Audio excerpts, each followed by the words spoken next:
Hello students, how are you? I hope you are fit and fine at your home and doing your homework regularly and properly.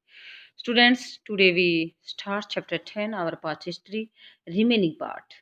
तो first part में हमने a new nation divide nation के बारे में read किया था और जिसमें हमने अपने कॉन्स्टिट्यूशन के मेकिंग के लिए कॉन्स्टिट्यूशन असेंबली बनाने के बारे में जो सारी बातें थी वो अच्छी तरह से रीड की थी। अब हम रिमेनिंग पार्ट को रीड करने जा रहे हैं। वीडियो को ध्यान से सुनना है, समझना है। How were state to be form, संविधान बनाया गया, लागू किया गया 950 में। तो उसके बाद हमारे जो स्टेट बनाने थे वो किस प्रकार, क्योंकि जो पहले इंडिया था वो टू पार्ट्स में डिवाइड हो चुका था, हिंदुस्तान और पाकिस्तान। अब हमारे साइड में जो पार्ट था उसको कैसे स्टेट में डिवाइड किया जाए, कैसे स्टेट बनाया जाए, कैसे फॉर्म किया जाए, तो इसके बारे में ही आप अच्छी तरह से रीड करेंगे। लिंग्विस्टिक्स होता है लैंग्वेज से related. Back in the 1920 decades, तो हम वापस 1920 के दशक में अगर ध्यान दें, इंडियन नेशनल कांग्रेस जो हमारी कांग्रेस थी, भारतीय राष्ट्रीय Congress, the main party of the freedom struggle, जो भारतीय स्वतंत्रता के संघर्ष में सबसे मुख्य पार्टी थी, had promised that once the country won independence, और वो प्रोमिस करती थी, लोगों को आश्वासन दिया था पार्टी ने कि हम देश को आज़ाद करवाएंगे और आज़ाद होने के बाद each major linguistic groups would have it own provinces, यानी कि प्रत्येक वह ग्रुप जो अपनी एक भाषा अलग भाषा है उसका अपना एक अलग प्रांत होगा। ये पहले बात ही बता चुके थे आज़ादी से पहले 1920 के आसपास। After independence Congress did not take any step to honour this promise, तो कांग्रेस पार्टी ने इससे रिलेटेड कोई स्टेप नहीं उठाया आज़ादी के बाद 1950 तक।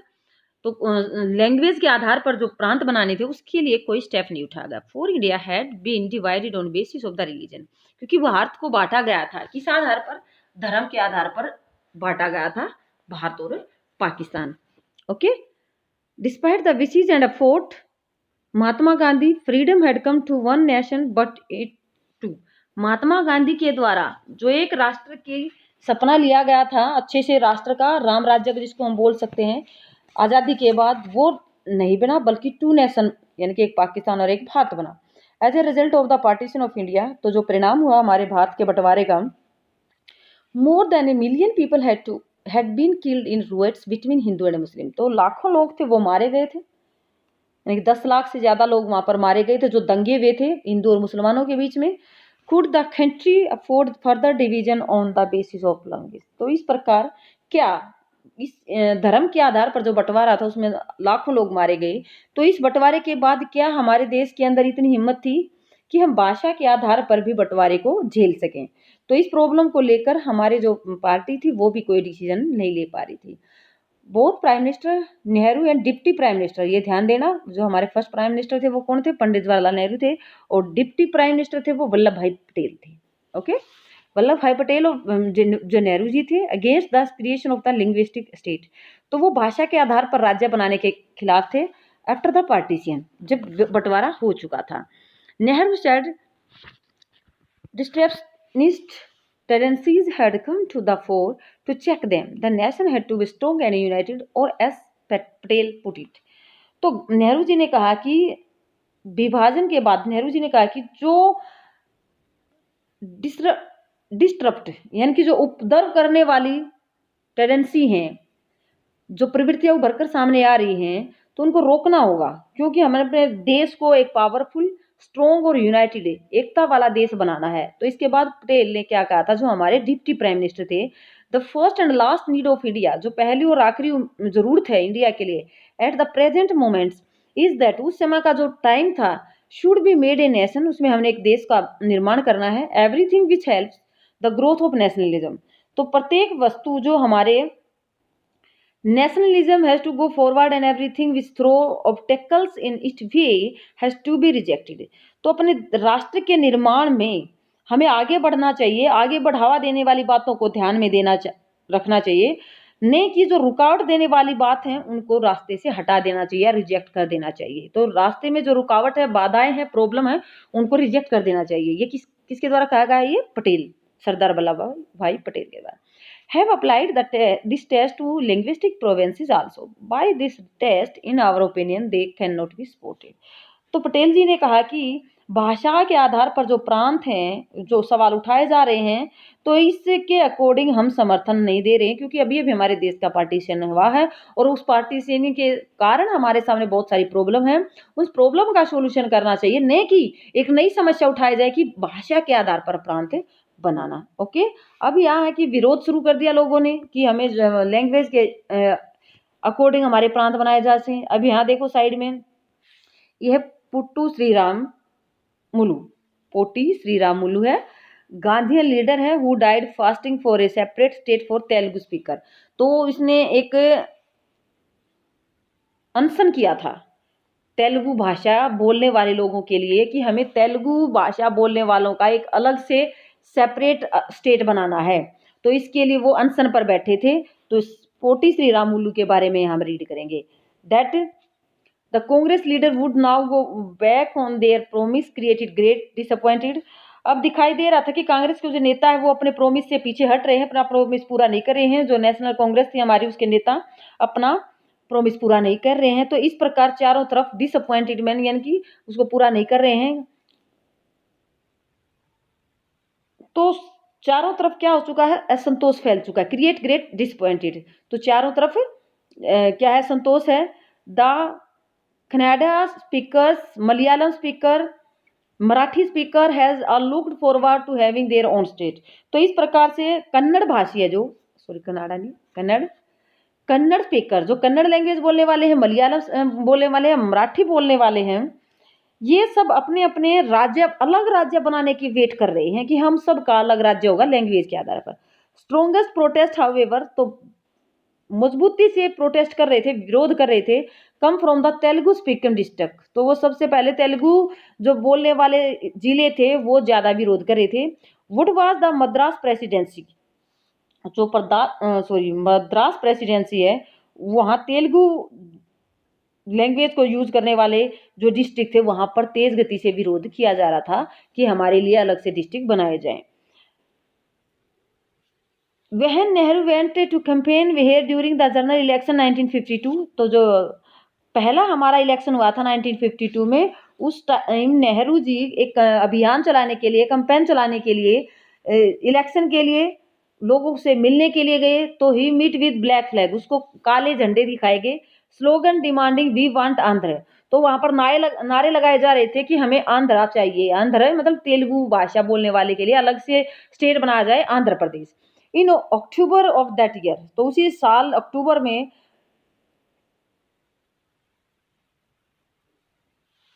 उसी साल अक्टूबर में एक veteran Gandhian name Potti Sriram, एक वृद्ध व्यवस्था के व्यक्ति Potti Sriramulu went on a hunger strike, एक भूख की जो स्ट्राइक होती है, भूखा बैठना, भूख हड़ताल जिसको हम बोल सकते हैं, अलग से आंध्र स्टेट की डिमांड करने के लिए, वो स्ट्राइक करने के लिए हंगर स्ट्राइक पे बैठ गया। Protect the interest of Telugu speaker, और वो किसके साथ खड़ा था, जो तेलुगु लैंग्वेज थे, तेलुगु लैंग्वेज बोलने वाले थे। At the fast went on, और ये लंबे समय तक उसने फास्ट रखा, भूख हड़ताल की। इट अट्रैक्ट मच सपोर्ट्स, उसने अपने बहुत सारे लोगों को अपने साथ मिला लिया था। हड़ताल एंड बंद वर ऑब्जर्व्ड इन मेनी टाउन्स, बहुत सारे टाउन्स में हड़ताल और बंद का आदेश भी दे दिया था कि हम हड़ताल करेंगे, हम इस एरिया को बंद करेंगे। जैसे आजकल जो क्या चल रहा है, किसान मूवमेंट जो चल रहा है, उसी तरह से उस समय उन्होंने 1952 में पोटू श्रीरामुलु के द्वारा अलग से आंध्र स्टेट बनाने के लिए प्रोटेस्ट किया था। ऑन 15 दिसंबर 1952, ये बातें 1952 दिसंबर की हैं। 58 days into his fast, 58 days के लिए वो वहां अपने फास्ट पर बैठा रहा, भूख हड़ताल पर बैठा रहा। पोटी श्रीरामुलु डाइड, और वहीं पर वो मर गया। एज न्यूज़पेपर पुट इट, जब यह बात न्यूज़पेपर में डाली गई, news of the passing away of the Sriramulu engulfed entire Andhra in chaos. तो इस प्रकार से उसकी मौत की खबर सुनते ही, उसके देहांत की खबर सुनते ही आंध्र प्रदेश के अंदर अस्त व्यवस्था फैल गई, यानी कि जो लोग थे वो अस्त व्यस्त हो गए। Protested were so whispers and intense that the central government was forced to give in to that demand. तो इस प्रकार इसका बहुत ज्यादा विरोध किया जा रहा था, और यह विरोध और ज्यादा गहरा होता जा रहा था, और ज्यादा बढ़ता जा रहा था कि केंद्र सरकार जो सेंट्रल गवर्नमेंट है, आखिर इस बात को, इस डिमांड को मानना ही पड़ा। ऑन 1 अक्टूबर 1953, फिर ये अक्टूबर 1953, लगभग 1 साल के बाद the new state of Andhra Pradesh come in two beings, तो नया स्टेट बनाया गया आंध्र प्रदेश, किस लैंग्वेज पर, तेलुगु लैंग्वेज पर, बिकम आंध्र प्रदेश। तो इस प्रकार अगर पूछा जाए कि आंध्र प्रदेश कब बना था, 1 अक्टूबर 1953 में। Okay students, after the creation of Andhra, तो आंध्र प्रदेश के बनने के बाद अदर लिंग्विस्टिक कम्युनिटीज, दूसरी जो भाषाई समुदाय लोग थे, demanded their own separate state, तो अपने अलग से स्टेट बनाने के लिए उन्होंने आवाज उठाई। At states reorganisation commission was set up, और हर स्टेट अपना एक अलग से पुनर्निर्माण कमीशन बनाने की कोशिश कर रहे थे, आयोग बनाने की कोशिश कर रहे थे। विच सबमिटेड इन रिपोर्ट 1956, इसके बारे में अपनी रिपोर्ट सरकार को सौंप दी थी कि हम अलग से अपना राज्य बनाएंगे। Recommending the redrawing of district and provincial boundary to form compact province in Assam, Bengali, Oriya, Tamil, Malayalam, Kannada and Telugu speaker respectively. तो ये रिपोर्ट डाल दी गई 1956 में कि असम लैंग्वेज वालों के लिए अलग से स्टेट, बंगाली लैंग्वेज वालों के लिए अलग से स्टेट्स, तमिल, मलयालम अलग स्टेट बनाए जाएं। Large Hindi speaking region north India, तो नॉर्थ इंडिया हमारा जो है वो हिंदी स्पीक करने वाले, ज़्यादा हिंदी बोलने वाले हैं। ब्रोकअप इनटू सेवरल स्टेट, तो वहाँ अलग कई स्टेट बन चुके थे। लिटिल लेटर, उसके थोड़े दिन 1960 तक बिलिंगुअल्स, यानी कि जहाँ दो भाषाएं थी, जैसे पंजाब के अंदर हरियाणवी और Punjabi. State of Bombay was divide into separate state, Marathi और गुजराती, जैसे बॉम्बे दो लैंग्वेज वाले था, शहर था, मराठी और गुजराती। 1966 में state Punjab was also divided into Punjab and Haryana, former for the Punjab speakers and mostly Sikhs, latter for the rest who spoken not Punjabi but Haryanvi और हिंदी। तो इसी तरह से जो बम्बई था वहाँ मराठी और गुजराती बोलने वाले था, पंजाब थे वहाँ पर पंजाबी और हरियाणवी बोलने वाले लोग थे। तो इस प्रकार बहुत सारे स्टेट्स में थी लैंग्वेज, यानी दो लैंग्वेज बोली जाती थी। तो पहले यहाँ हम देखते हैं, यहाँ इसमें दिखाया गया है लैंग्वेस्टिक जो स्टेट बनाए गए थे, इंडियन प्रोविंसेस स्टेट 14 अगस्त 1947। तो ये कौन से स्टेट बताए गए हैं, जो ब्रिटिश इंडिया येलो वाला पार्ट है वो ब्रिटिश था, और जो पिंक वाला पार्ट है ये प्रिंसली रियासतें थी राजाओं की। तो ये पार्ट जो है ये सारा ब्रिटिश के कंट्रोल में थे, लेकिन जो बीच बीच में है ये यहाँ पर किसका था, प्रिंसली राजाओं की रियासत थी। तो इन सबको भाषा के आधार पर बांटा जाए या फिर इनको रियासतें छोड़ दिया जाए, तो ये सारी प्रॉब्लम हमारे सरकार के सामने थी। तो अब ये देखते हैं हम, अब हमारे भारत के बंटवारे के बाद 1 नवंबर 1956 तक, तो ये पिंक थी ये कम रह चुकी थी, ये येलो थी, इस पे भारत का अपना अधिकार हो चुका था, ये स्टेट बन चुके थे। तो ये state chose to be a princely state and the when its prince agreed to the merger with India, Pakistan was defeated, but many of these states were retained as administrative unit 31st October 1956. Hence the category rest while princely state for the period 1947-48 to 31st October 1956। तो इसमें ये क्या बताया गया कि ये रियासतों के शासक भारत या पाकिस्तान के जुड़ने के लिए मान गए या फिर हरा दिए गए या रियासतें खत्म कर दी गई थी। ये 31 अक्टूबर 1956 तक ये रियासतों की प्रशासनिक इकाइयों के रूप में बनाए रखा था 56 तक। उसके बाद इनको भूतपूर्व रियासत कहा गया था, यानी कि पहले ये रियासतें थी, बाद में इनको राज्य बना दिया गया था। ओके, अब यहाँ थर्ड मैप देखते हैं हम, ये पूरा येलो हो चुका है, तो पूरा येलो का मतलब यहाँ पर अब इंडियन स्टेट बनाए गए हैं 1975 तक। यहाँ ये मैप में दिखाया गया है कि 1975 तक कितने स्टेट यहाँ बन चुके हैं उनके बारे में यहाँ पर बताया गया है। तो ये आप इसको थोड़ा सा जूम करके देख सकते हैं कि कैसे यहाँ जम्मू कश्मीर, हिमाचल प्रदेश, पंजाब है, हरियाणा है, राजस्थान, मध्य प्रदेश, गुजरात, उत्तर प्रदेश, बिहार। तो ये कुछ स्टेट है जो बाद में बने हैं, वो इसमें नहीं दे रखे हैं, ये जो स्टार्टिंग के हमारे थे वो यहाँ दिए गए हैं। ओके, तो इस मैप को देख लेना। अब हम देखते हैं, या ब्रिज दिखाया गया, हम महानदी रिवर के ऊपर एक ब्रिज बनाया गया था। Bridge dams came the symbol of the development independent India. स्वतंत्र भारत की डेवलपमेंट के लिए ये जरूरी था, डेवलपमेंट तभी होगी जब हम ब्रिज वगैरह बनाएंगे, बांध बनाया गया था महानदी पर, हीराकुंड डैम जिसको हम बोलते हैं। ओके स्टूडेंट्स, अब हम देखते हैं स्टेट क्या है। स्टेट का मीनिंग क्या है? Concern with the governments, note that used in this sense the word does not refer to the different states which are found in the country। तो यहाँ पर गवर्नमेंट से रिलेटेड संबंधित है, राज्य जो वर्ड है देश के अलग अलग राज्यों से या प्रांतों से नहीं है। ओके, तो ये नीचे यहाँ ये फिगर 7 दिखाया जा रहा है, ये नीचे फिगर जो दिखाया जा रहा है ये this was the first of 4 dam built in the Chambal river. Madhya Pradesh के अंदर यहाँ पर डैम बनाया गया था चंबल रिवर के ऊपर, 4 बांधों में से यह पहला था। तो इसको 1960 में बनाया गया था। तो ये भारत की डेवलपमेंट के लिए चंबल रिवर, ऊपर हमने महानदी पर दिखाया गया था। तो ये सारे बनाए जा रहे थे हमारे डेवलपमेंट के लिए। प्लानिंग फॉर डेवलपमेंट, अब अपनी डेवलपमेंट के लिए क्या प्लानिंग की जा रही थी?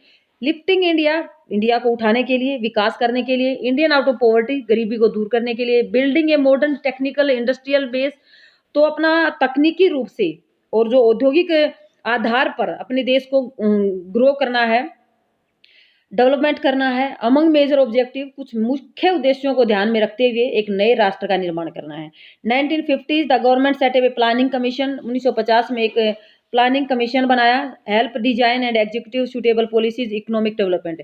तो इस प्लानिंग कमीशन का मेन काम क्या था? जो आर्थिक विकास है, कुछ नीतियां बनाना है कि अपने देश का विकास कर सकें। There was a broad agreements on what was called a mixed economy, तो इसके ऊपर एक सहमति दिखाई गई थी मिक्स्ड इकोनॉमी मॉडल को अपनाने की। यानी मिश्रित अर्थव्यवस्था, ना तो हमारी पूंजीवादी होगी ना हमारी सामंतवादी होगी, तो हमारी क्या होगी? मिक्स्ड इकोनॉमी की होगी मॉडल। तो उस समय हमारे कौन सा मॉडल अपनाया गया था? मिक्स्ड इकोनॉमी का, मिश्रित अर्थव्यवस्था का।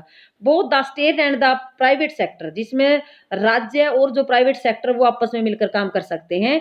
Play important and complementary roles in the increasing production and generating jobs. तो प्रोडक्शन को बढ़ावा देने के लिए या जॉब जनरेट करने के लिए दोनों मिलकर आपस में काम कर सकते हैं। Specially these role were to be which industries should be initiated by the state and which by the market, how to achieve a balance between the different region state was to be defined by the planning commission।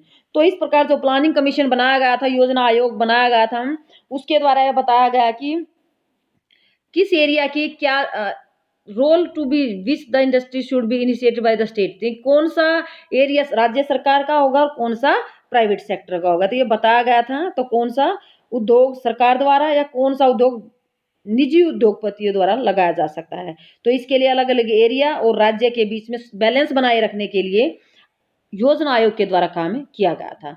तो पहली 1956 ये 51 से 50 के पहली जो planning योजना थी हमारी वो 1951 से मानी जा सकती है। सेकंड, ये 5 ईयर प्लान जिसको हम बोलते हैं, ये वो सिस्टम है, इसको खत्म कर दिया गया है। अब इसकी जगह पर नया नीति आयोग बनाया गया है मोदी जी के द्वारा। तो अब ये पहले था अपने देश के डेवलपमेंट के लिए। सेकंड जो प्लानिंग की गई थी वो 56 में आई थी। फर्स्ट क्या था कि एग्रीकल्चर और जो छोटे बेस के इंडस्ट्री थी उन पर ज्यादा ध्यान दिया गया था। सेकंड में क्या गया था? 5 ईयर प्लान वाज फॉर्मुलेटेड, दूसरा जो प्लान था वो तैयार किया गया। Focus strongly on the development of heavy industry, तो इसमें फोकस क्या लगाया गया था? जो बड़े उद्योग उनको लगाया जाए, उनका विकास किया जाए। सच एज स्टील, जैसे कि जो लो इस्पात के हैं उद्योग वो लगाना। बिल्डिंग ऑफ लार्ज डैम, बड़े बड़े dam banana. Sector would be under the control of the state, ये सारा किसके कंट्रोल में होना चाहिए? राज्य सरकार के। Focus on the heavy industry, किस पर फोकस करना है? बड़ी बड़ी इंडस्ट्री लगाना। And the effort at state regulation of the economy was guide economic policy for the next few decades. This approach had many strong supporters but also some vocal critics। तो इस प्रकार आर्थिक नीति को सुधार करने के लिए कुछ बड़े डेवलपमेंट की तैयारी की जा रही थी। तो इस पद्धति के लिए बहुत सारे सपोर्टर थे, वो भी खड़े हो चुके थे। लेकिन खेती कहीं न कहीं हमारे लिए ये स्ट्रॉन्ग सपोर्ट थे, बट आल्सो वोकल क्रिटिसिज्म, कुछ समस्याएं थी हमारे सामने। वो समस्याएं क्या थी? Some felt that it had put in advocates emphasis on agriculture. तो इसमें कुछ ऐसा कह रहे थे कि हम एक एग्रीकल्चर पर ध्यान देने की बजाय हम बड़े इंडस्ट्री पर ध्यान दे रहे हैं, लार्ज इंडस्ट्री पर ध्यान दिया जा रहा है। Other argue that it had neglected primary education, और कुछ ये कह रहे थे कि हमारी जो प्राइमरी जरूरत है वो एजुकेशन है, तो एजुकेशन को नेग्लेक्ट किया जा रहा है, अनदेखा किया जा रहा है। स्टिल अदर बिलीव्स, कुछ दूसरे विश्वास कर रहे थे, it had not taken account of the environmental implication of economics policies. तो कुछ ये कह रहे थे कि ये सारी नीतियां हमारे पर्यावरण पर प्रभाव पड़ रहा है उसकी तरफ ध्यान नहीं दिया जा रहा है। महात्मा गांधी के जो फॉलोवर थे मीराबेन, उसके द्वारा लिखा गया कि 1949 में साइंस एंड मशीनरी, जो मशीनरी का प्रयोग किया जा रहा है, मशीनों का या विज्ञान का प्रयोग किया जा रहा है, may get huge return for a time, उस टाइम के बाद, but ultimately will come desolations, we have got to study nature balance and develop our lives within her laws if we are to survive as a physically healthy morally decent species. तो मीराबेन के द्वारा लिखा गया था कि अगर विज्ञान और मशीनरी के द्वारा कुछ समय हम ज़्यादा फायदा उठा सकते हैं, लेकिन जो हमारे एनवायरनमेंट की तबाही होगी उसका असर भी हमारे ऊपर ही होगा। जो हमारी नेचुरल बैलेंस है उसके साथ अगर हम एक छेड़छाड़ करेंगे तो उसका जो बैड इफेक्ट है वो हमारे साथ होगा। इसलिए हमें स्वस्थ रूप से, यानी कि फिजिकली रूप से स्वास्थ्य की तरफ ध्यान देते हुए और मोरली नैतिकता की तरफ ध्यान देते हुए सभ्यता के साथ काम करने की कोशिश करनी चाहिए, न कि बड़े बड़े प्रकृति के खिलाफ न जाकर बड़े बड़े उद्योग ना लगाएं। ये सारा मीराबेन के द्वारा कहा गया था। अब ये नेहरू के 5 ईयर प्लान के द्वारा यहाँ बताया गया है। ग्रेट सपोर्टर और प्लानिंग प्रोसेस, जो बहुत ही बड़े सपोर्टर के समर्थक थे 5 प्लानिंग के बारे में, उसके द्वारा एक्सप्लेन किया गया था कि पर्पज ऑफ प्लानिंग, जो क्या उद्देश्य है, series of letter wrote of chief minister different state. तो उसके द्वारा एक लेटर लिखा गया था जो प्राइम मिनिस्टर थे उस टाइम पे, नेहरू जी, अलग अलग स्टेट के 22 दिसंबर 1952 में। तो क्या कहा गया था इसके अंदर, behind the first 5 year plan, तो जो पहली 5 ईयर प्लान है हमारी, conception of the Indian unities of a mighty cooperative afford to all people of India. तो मैं जानता हूँ कि जो पहली योजना है हमारी उसके पीछे भारत की एकता और देश के विभिन्न लोगों का आपसी सहयोग है। और वी आल्सो रिमेंबर, हमें इस बात का हमेशा याद रखना चाहिए, not merely the governmentally machinery that count in all this unit but even more so the enthusiasm and the cooperation of the people. और इसमें क्या बताया गया, हमेशा इस बात को याद रखना चाहिए कि इस प्रक्रिया में नए सरकारी तंत्र का कोई इंपॉर्टेंस नहीं है, जो गवर्नमेंट मशीनरी है उसका कोई इंपॉर्टेंस नहीं है, बल्कि जनता के उत्साह और सहयोग का ज्यादा इंपॉर्टेंस बताई गई थी, यानी कि जनता के सहयोग की ज्यादा इंपॉर्टेंस बताई गई थी। Our people must have the sensations partnership in the mighty enterprise of being fellow traveler toward the next goal that they and we have set before। तो नेहरू जी ने बताया कि लोगों को इस विशाल उद्यम में साझेदारी का उत्साह और अपने आने वाले उद्देश्य के प्रति क्या एहसास है उसके बारे में वो सपोर्ट कर सकते हैं। प्लान में be find have to be based on the calculations on economy statisticians and the like, but figure and statistics very important as they all do not give life on to the scheme that breath of life come in our ways, and it is for us now to make this plan which unseen in cold print something living vitals dynamics which capture the imaginations of the people। तो नेहरू जी ने जो आंकड़े थे, जो संख्याएं थी, उनके आधार पर बताया कि इम्पोर्टेंट है, क्योंकि ये योजना जीवन पैदा नहीं करती है, जीवन का कहीं और से ही हमें मिलता है। लेकिन हमारी जिम्मेदारी है कि जो हमने ये जो योजना बनाई है उसको जीवंत और गतिशील किस प्रकार बना सकते हैं, हम अपनी इमेजिनेशन से, कल्पना से इसको कैसे आगे बढ़ा सकते हैं। गांधी जी का लेटर थे, ये सभी स्टेट गवर्नमेंट के द्वारा लिखी गई थी। ओके, अब हम यहाँ देखते हैं जवाहरलाल नेहरू जी और Krishna Menon arriving at the United nation, कहाँ गए हुए हैं, यूनाइटेड नेशन गए हुए हैं, और बिटवीन 1950 से 1962 and argue for a policy of non alignments. तो वहां पर एक नीति अपनाई गई थी जिसको बोलते हैं नॉन अलाइनमेंट से। ये नॉन अलाइनमेंट्स का मीनिंग क्या है बेटा, इसको थोड़ा सा ध्यान से सुन लें कि जब फर्स्ट वर्ल्ड वार तो हमारी आज़ादी से पहले ही हो चुका था, सेकेंड वर्ल्ड वार भी पहले ही हो चुका था 1939 से 1945 तक। तो ये सेकेंड वर्ल्ड वार चल रहा था। तो वर्ल्ड वार खत्म होने के साथ साथ ही हमें 1947 में आज़ादी मिल गई थी। तो वर्ल्ड वार के खत्म होते ही हम एक आजाद देश हो चुके थे, इंडिपेंडेंट बन चुके थे, हमारा अलग से संविधान भी बन चुका था। तो संविधान के साथ साथ कुछ टू पावर थी जो सेकेंड वर्ल्ड वार के बाद हमारे सामने आई थी। एक थी यूएसए और सेकंड थी यूएसएसआर। थोड़ा सा इसको ध्यान से समझ लेना। यूएसएसआर जिसमें रशिया के साथ साथ और अदर दूसरे देश थे। यूएसए हमारी जो यूनाइटेड स्टेट अमेरिका है। तो ये पावर चाहती थी कि इंडिया हमारे साथ मिले और ये पावर चाहती थी कि इंडिया हमारे साथ चले। तो इंडिया के जो फर्स्ट प्राइम मिनिस्टर थे उन्होंने कहा कि हम किसी के साथ न जाते हुए हम कौन सी पॉलिसी अपनाएंगे, policy of the non alignment. तो समझ में आ गया कि हम किसी के साथ नहीं बल्कि गुट निरपेक्ष रहेंगे। हम किसी भी गुट के साथ नहीं जाएंगे, ना हम यूएसए के साथ जाएंगे और ना हम यूएसएसआर के साथ जाएंगे। तो ये है हमारी एक पॉलिसी जो नॉन अलाइनमेंट की पॉलिसी कहा जाता है। तो इसमें हम थोड़ा सा समझ सकते हैं। Okay, India gain freedom soon after the devastation of the second world war. अभी जो मैंने समझाया इसको बस यही बताया। सेकेंड वर्ल्ड वॉर के बाद at the time a new international bodies, उस समय जो अंतर्राष्ट्रीय संस्थाएं थी, यूनाइटेड नेशन जो है बनाया गया था 1945 में। इट इन्फेंसी तभी तभी बनाया गया था। जो संयुक्त राष्ट्र संघ है, यूएसए अलग चीज है बेटा, ये एक कंट्री है, और यूनाइटेड नेशन यूएन एक अलग से ऑर्गेनाइजेशन है जिसको हम यूएनओ बोलते हैं। ठीक है, ये कब बनाई गई थी? 1945 में बनाई गई थी। तभी 1950 से 60 के ज्यादा emergence of the cold war. तो कोल्ड वार चल रहा था किस किस के बीच में? यूएसए और यूएसएसआर के बीच में। पावर रिवाइलरीज एंड आइडियोलॉजिकल कॉन्फ्लिक्ट्स, तो इन बीच में आपस में अपनी पावर दिखा रहे थे दोनों, यूएसए और यूएसएसआर, ये बताया मैंने। Both countries creating military alliances, ये अपनी मिलिट्री को बढ़ाने के लिए दूसरे देशों को अपने साथ जोड़ रहे थे।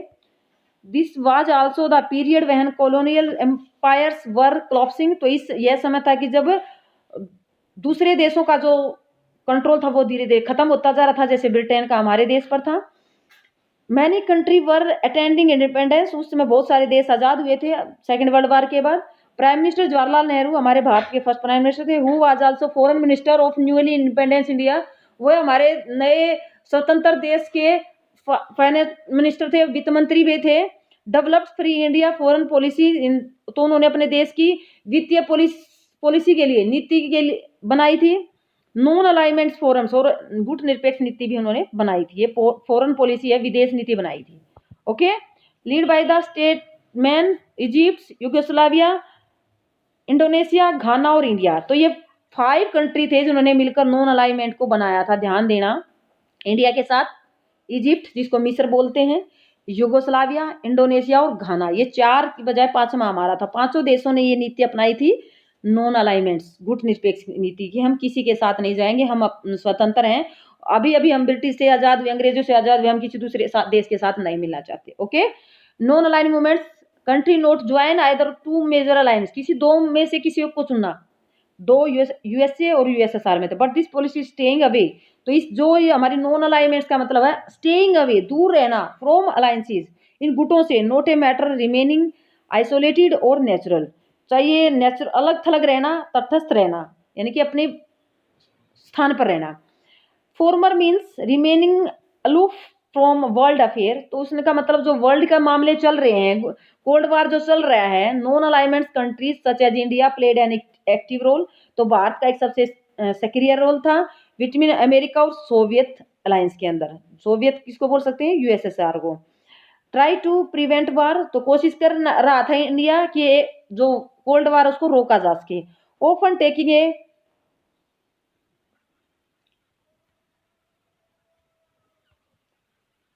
ह्यूमैनिटेरियंस and moral stand against war, तो हम मानवता के लिए या नैतिक रवैये को अपनाते हुए हम युद्ध से दूर रहना चाहते थे। For one reason and another, एक दूसरा रीजन था, इसीलिए हमने नॉन अलाइनमेंट्स को अपनाया था। India got involve in wars, तो इंडिया गुट निरपेक्ष देशों को कई युद्धों का भी सामना करना पड़ा था। जैसे हमने 5 ये कंट्री अभी बताए थे, ये 5 कंट्री थे, इनको कई युद्धों को भी सामना करना पड़ा था।